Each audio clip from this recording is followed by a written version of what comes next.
Hello everyone! For today's video, natikman nyo na ba itong affogato? Kaya ngayon, itry natin gumawa dito sa bahay kung kaparehas ba siya ng sa restaurant. Madali lang naman pala siyang gawin basta may Nespresso machine. At ayan, gumawa muna tayo ng Nespresso coffee. Isang capsule yung gamitin natin. Then ayan, antayin lang natin na matapos to. Then sasamahan natin to ng vanilla ice cream. Napakasarap ng lasa nito guys at itry nyo na din at sure na magugustuhan nyo to. Ayan, hindi ako mahilig dito sa Nespresso dahil napaka-strong ng coffee nito. Pero meron naman ding light yung coffee nito pero yung nandito ay napaka-strong.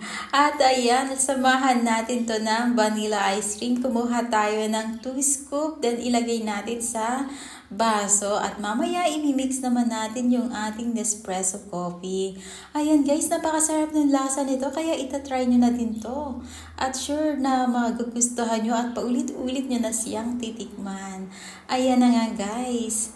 Thank you for watching my video. Sana magustuhan niyo yung aking mga videos at paki-follow and share na rin po. Ayan, napakasarap nito guys. And see you on my next video guys. Have a good day.